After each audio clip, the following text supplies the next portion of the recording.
When it comes to conflict, the fearful avoidant tends to avoid conflict for a while, and they try to accommodate a lot. They might not have good boundaries, and eventually over time things get too overwhelming, they explode, and their dismissive avoidant partner shuts down. And the more that the fearful avoidant tries to reach them and make them fight for the relationship, because they believe that when something means something to me, I want to fight for it.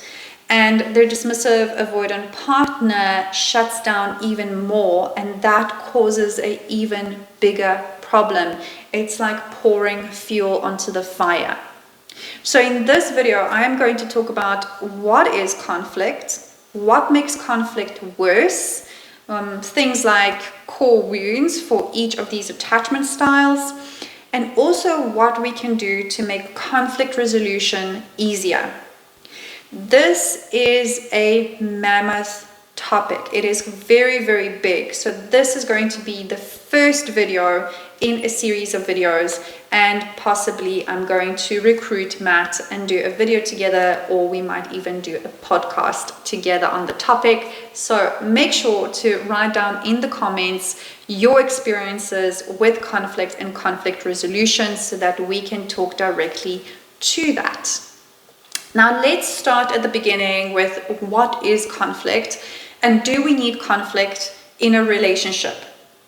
If we have an insecure attachment style, we might not have the skills to resolve conflict. Therefore, we believe that conflict is this horrible thing because we have never seen that conflict is very normal and natural in relationships, and that if handled in a correct way, it can breed closeness and intimacy. Conflict is extremely normal. Securely attached people also experience conflict in their lives. However, because they have not experienced as much trauma as, say, the dismissive avoidant or the fearful avoidant, and they have witnessed that conflict can be resolved and it can feel good to actually see each other and see different points of views and come together after conflict, they don't fear conflict as much. And because they have experienced the rapture of having differences of opinions, they also understand that they are fallible human beings. They don't try to be perfect, and they understand that conflict is going to happen. I'm going to not be perfect and hurt somebody, and I can in that place learn, understand my partner, and apologize and learn how to repair conflict.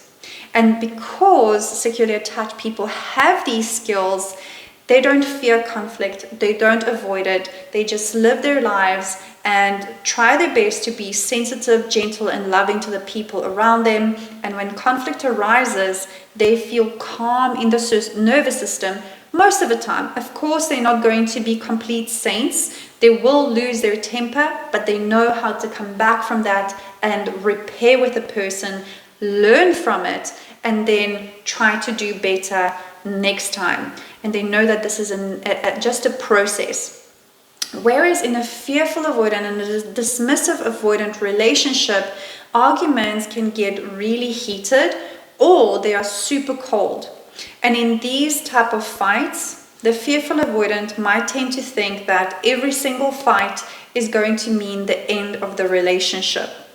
Often fearful avoidants, especially dating dismissive avoidants, and when they see that dismissive avoidants stay with them after a fight, they really can't understand it. They ask me like, why does this person still want to be with me? We had this terrible fight.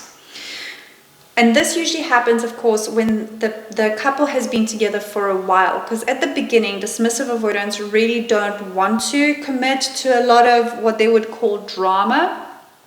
They don't like that. They like harmony and peace and calm in relationships. And because they were never shown how to resolve conflict, they avoid it like the plague. They will just sweep everything under the rug and just let it sit there and cause distance after some time, cause resentment. And if conflict is not handled properly and never addressed, it can build up so much resentment and unfulfilled needs that it can either break up the relationship, cause the relationship to just naturally die out because there won't be enough juice and need fulfillment that is going into it, or it can actually drive a person towards another person, towards seeking their needs to be fulfilled in another relationship. And this is why it's so important for dismissive avoidants to really understand conflict, because they really, all they really need is just to understand how to upskill themselves so that they can resolve the conflict and they will not fear it as much anymore. And fearful avoidants also have some upskilling to do in this regard. So let's just start with what makes conflict really, really difficult. So first of all is avoiding conflict. This is one of the biggest things that both the fearful avoidant and the dismissive avoidant really need to stop doing, because the more they sweep under the rug, the bigger the problem becomes. And that's why the relationship goes through these periods of just like a honeymoon phase and then this huge break of connection, and the honeymoon phase and the huge break of connection. And I call it the honeymoon phase because things can be quite sweet and good for a period of time. And in that time, generally, both the fearful avoidant and the dismissive avoidant will not talk about something that's bothering them. It's maybe something small, like their partner leaves the dishes undone, or somebody didn't call somebody back, right? And all of these little incidences or small breaches of boundaries do not get discussed. And dismissive avoidants, because they have gotten so used to not addressing conflict, are quite good to just put a lid on it and not say anything about it. However, fearful avoidants will put a lid on it for a period of time. And for them, these little hurts are like paper cuts that just accumulate and accumulate and accumulate.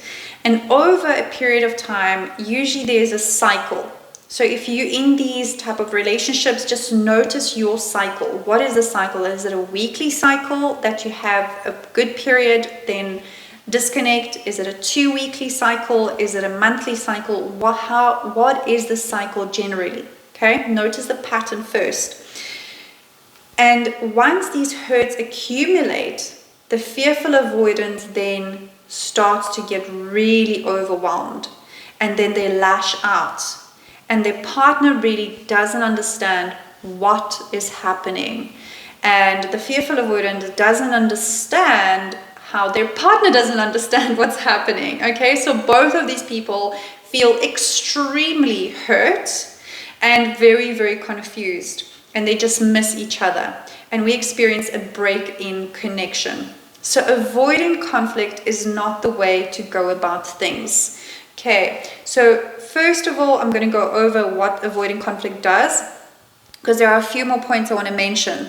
The next one is, like I mentioned, it builds up resentment, it causes distance, and it causes you to lack skills. Because if we want to avoid something, we're not going to educate ourselves on it. So if we are scared of conflict, this is when we know we need to upskill ourselves even more. Find out about it even more, because the more you know about conflict, the more you can understand your own patterns, your partner's patterns, how the dynamic works together. That is going to equip you with the right tools to handle these situations, and you're not going to be so scared of conflict. And avoiding communication around conflict is also very detrimental to the relationship. So I always tell my clients to have conversations around having conversations, or have conversations about conflict. What goes wrong with conflict? What are some of the boundaries we want to set around conflict? How would you like to resolve conflict? Because you can watch a million of YouTube videos and go to coaches and have all of these different skills, but at the end of the day, the two of you are in a relationship and you need to figure out your own relationship and what will work for you. So having a conversation about conflict and saying like, hey, I noticed that every 2 weeks we have this blowout of an argument where I feel really hurt and I shout and you shut down, and we go on like this for a few hours or maybe a few days, and again there is this difficulty that we struggle to resolve. What is going on there? What is the pattern? What goes on for you? Usually, fearful avoidants need to start talking about their small hurts and setting small boundaries. So if their partner leaves the dishes undone, fearful avoidants are usually very scared to hold their partner accountable. They don't know how to do that. They don't know how to hold people accountable or discuss conflict in a calm way that is non-accusatory, that doesn't blame their partner, because they have never been shown that. They were either criticized or blamed or manipulated through guilt or anger into abiding by their caregivers or their parents' rule or wants and needs. So they don't know how to just say to the partner like, hey, just remember that the dishes need to be done. And allowing their partner to then do the dishes. Or when the dishes are not done, saying to their partner like, hey, you know what, I feel very overwhelmed when the dishes don't get done in the evening after we've spoken about it. Okay, so you might hear this type of phrase and think like, yeah, but I say this, but my partner still takes offense. And that's where we're getting into the core wounds.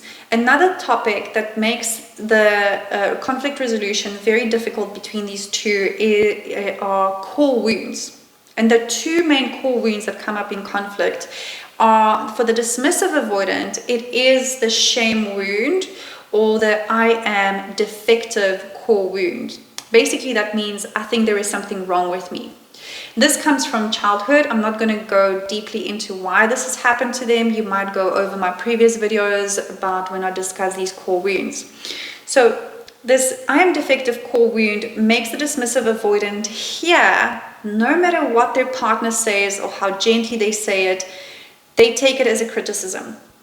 They make it mean that they are defective, that their partner hates them, that their partner doesn't see them.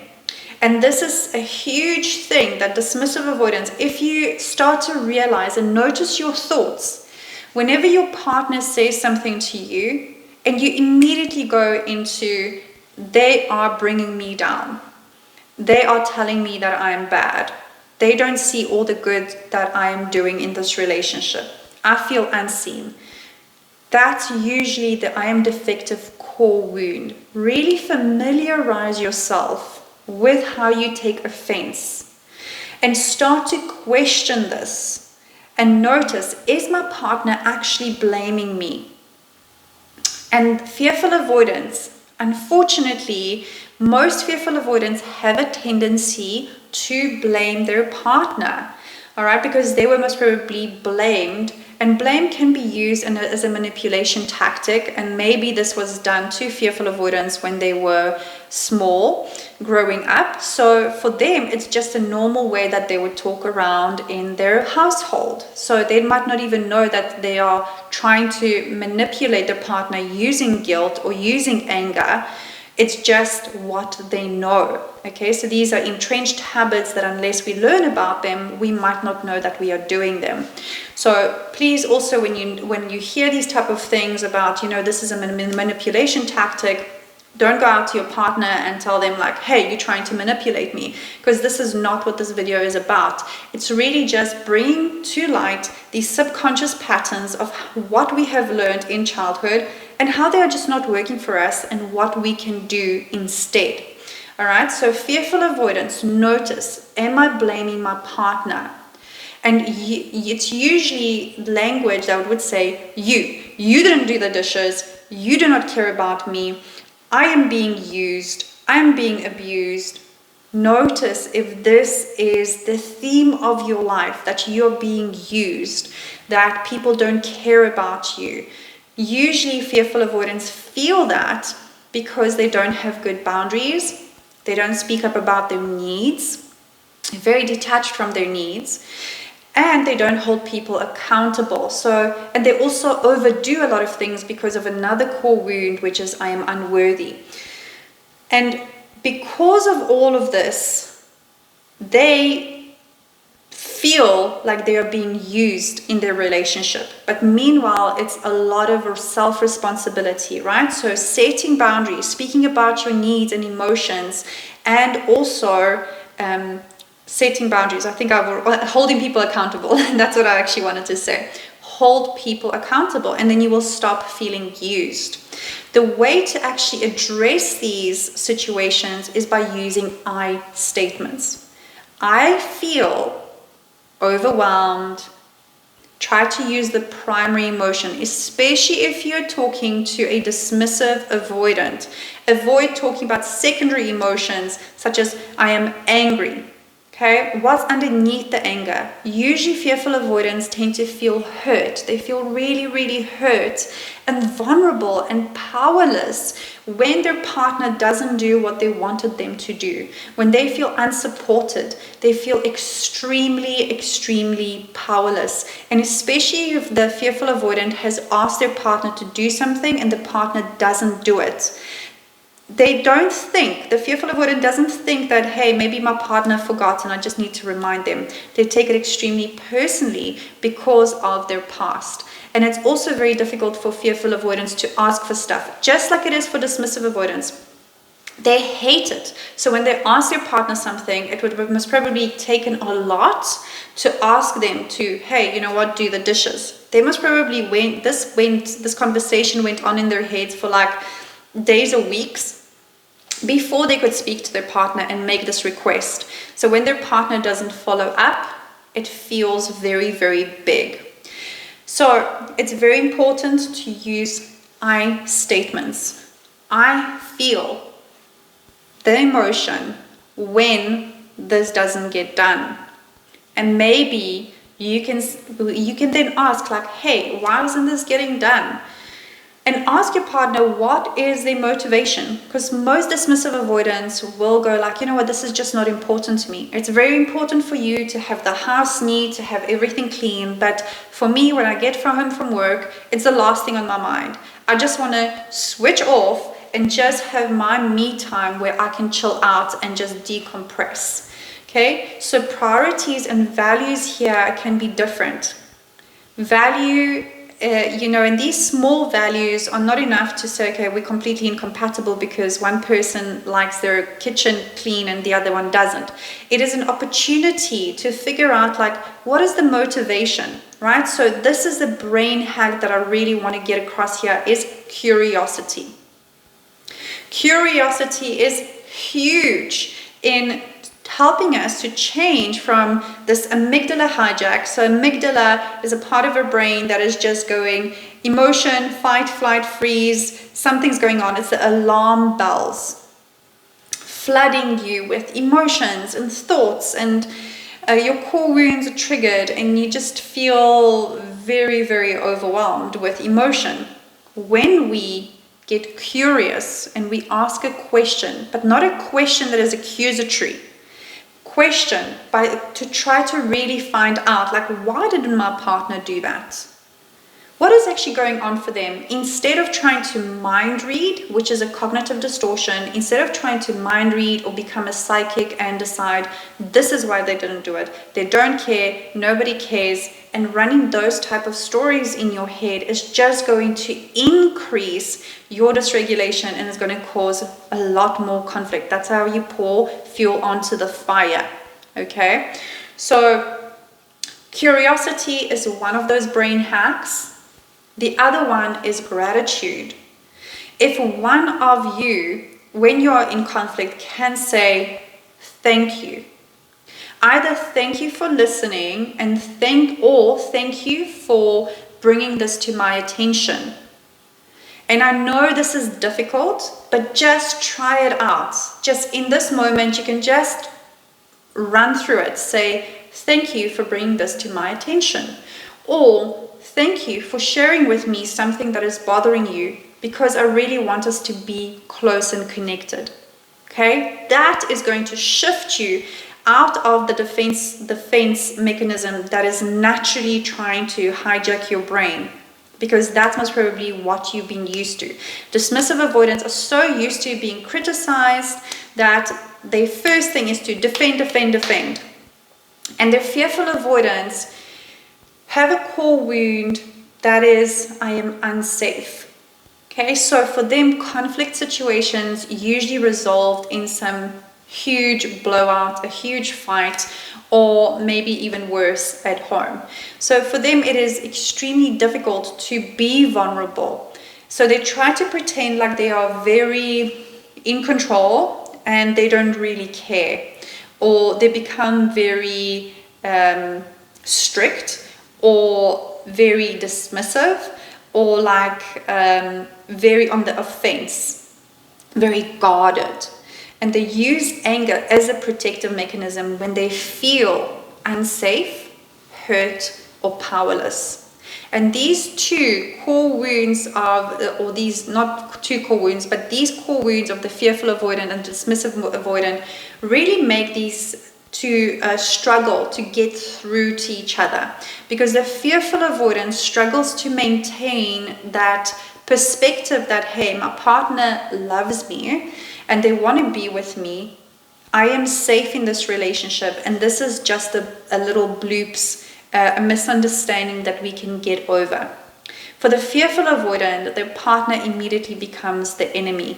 And for the dismissive avoidant, this can be also the case where the partner becomes the enemy, but the dismissive avoidant doesn't fear their partner, whereas the fearful avoidant tends to fear their partner. And that's where that fearful comes into their name of the fearful avoidant. It's an indication that they both love their partner and want connection with them, and they also fear their partner.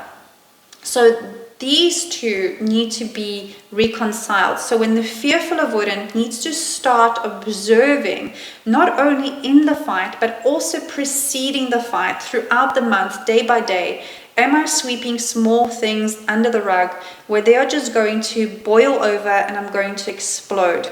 You need to realize that this is causing harm to your relationships, because what you say to your partner really sticks. It really can stick for a very long period of time. You cannot take that back. And for you, this might be normal. Fearful avoidants tend to know how to get really upset and explosive and then just come back to regulation and find some kind of homeostasis and reconnect quite quickly. Whereas dismissive avoidants tend to shift into freeze mode. And they struggle to get out of freeze mode, because physiologically it's very difficult to get out of freeze mode. Because freeze mode is when we prepare to die in our nervous system. So all systems go shut down, basically. We become hardened, and it takes a lot to what I call thaw or defrost from that state and come back into the relationship. So the reconnection can be really, really difficult. So fearful avoidants begin to track throughout the month small little incidents. The cup is not in the dishwasher. Just say to your partner like, hey, do you mind putting your cup in the dishwasher? Just remember to put the cup in the dishwasher. Or I've noticed that you forget to put the cup in the dishwasher quite frequently. What's going on there for you?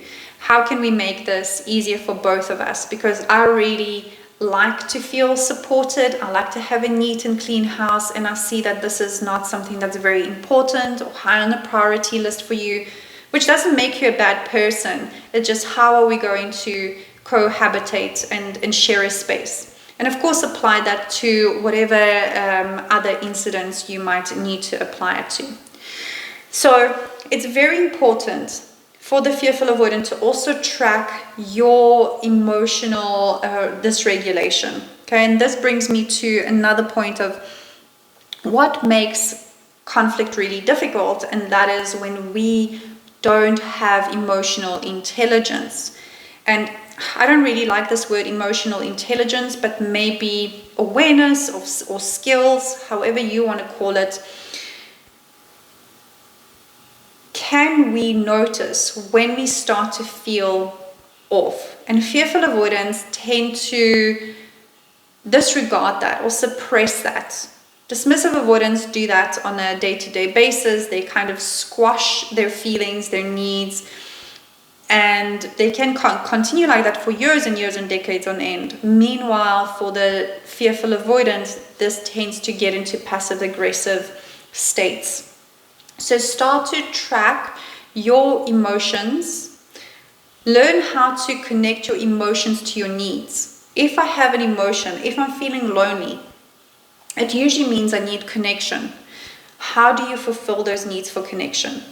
And you would have heard me talk about this till I'm blue in my face on all of these videos, because it forms such a huge part of conflict resolution as well. If I don't know why I'm upset, if I can't name my emotion, if I can't name my need, how am I going to communicate that to my partner, what it is that I need from them? If I cannot by myself figure out that when the dishes are not done, I actually feel uncared for, I'm going to fight about the dishes and make a big scene about the dishes, but it's never about the dishes. I really want to know and get reassurance from my partner that they care, that they love me, that they want to be in a relationship with me.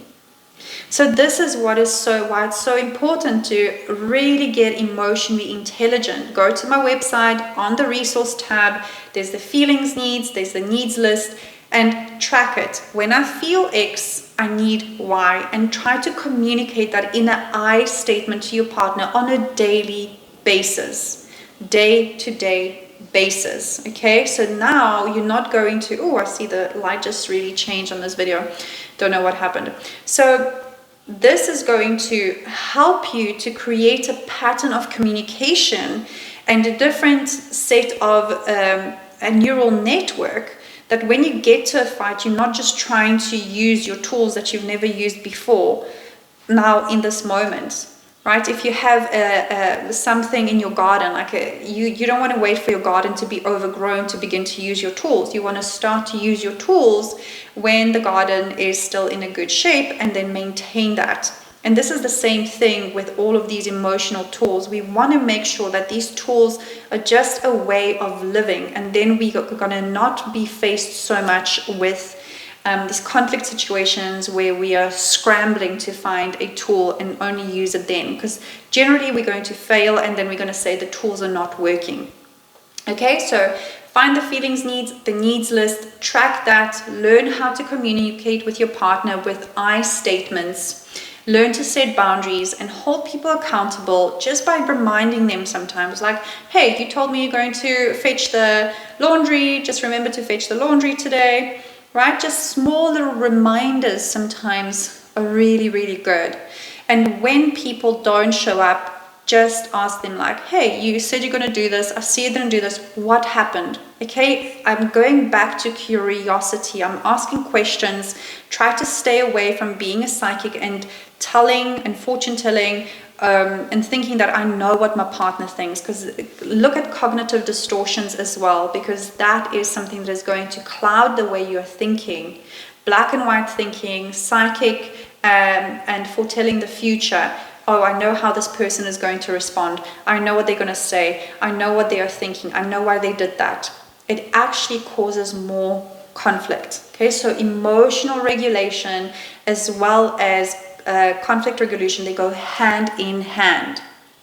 Learn how to be a master of your nervous system by noticing on a daily basis, like, wow, now I'm getting agitated. Wow, take a breath. Begin to calm your nervous system down. Learn how to do that in the most odd situations, like when you're waiting for your kettle to boil, when you're answering your emails, when you're speaking to your colleague, or waiting in traffic. Learn how to calm your nervous system. It's going to help you resolve conflict, because you're going to notice how the energy in your body is getting more and more intense, how you're getting more frustrated, and you will know how when to just step away and say like, hey, you know, I'm going to come back to this because I know I'm getting really agitated here. And then behaviors to stop for both the dismissive avoidant and the fearful avoidant. You have to have a conversation and discuss that. When we're having a conflict, I need to first understand in my body what it feels like when I start to escalate. My anger starts to rise. I start to feel heat rising in my body, and then I know it's gone past a 5 out of 10 where I can't control it. I'm going to take a walk. Okay? When I notice the stillness setting in, the freeze mode for the dismissive avoidant, or even the fearful avoidant, they can also shift into freeze. Rarely so, but less frequently, should I say. So notice that in my body it's becoming really stiff, really hard. I'm beginning to retract, retreat, because dismissive avoidants just want to weather out the storm. They think if I just don't say anything, then this is going to just blow over and we're going to come back to being just a normal couple again. And they just shut down altogether. So notice when that begins to set in, and before you shut down, tell your partner, I notice that I need space. So I'm going to go away for half an hour. Both of you, when you take space to regulate yourself, you need to do something to reset your emotions. Don't just sit in those emotions and try to resolve it in your head. You need to shift your state so that when you come back into the argument, you're going to be a lot calmer and you can work on conflict resolution. Another thing that makes conflict resolution really difficult is lack of vulnerability. So both fearful avoidants and dismissive avoidants tend to see conflict as, or vulnerability rather, as something that is a weakness, and that other people will weaponize your vulnerability against you. If this is happening in a relationship, that's really not a great relationship. You want to create a safe dynamic and be in relationship with people that do not weaponize your vulnerability against you. And if you have done that in the past, you can then take accountability and apologize to your partner. Or if you've told your partner that you're too sensitive, you are causing fights. Usually dismissive avoidants tend to do that because they don't know how to deal with conflict and another person's vulnerability. Then this is the time to really own up to that, because vulnerability is beautiful. Vulnerability is where we connect and we can really find intimacy and a safety, and the relationship becomes our safe haven from which we can go and expand and grow out in the world. This becomes a huge resource. And that's what's really going to create a fulfilling relationship, and it's when we are vulnerable. So I'm going to end this video here, and then I'm going to make a part 2 about the formula of how you can resolve conflict. And this is just going to be about what makes it really difficult for fearful avoidants and dismissive avoidants. Let me know what you thought about this. Let me know all your questions and comments and maybe some insights that you got from this. And I look forward to seeing you in the next one. I'm sending you so much love.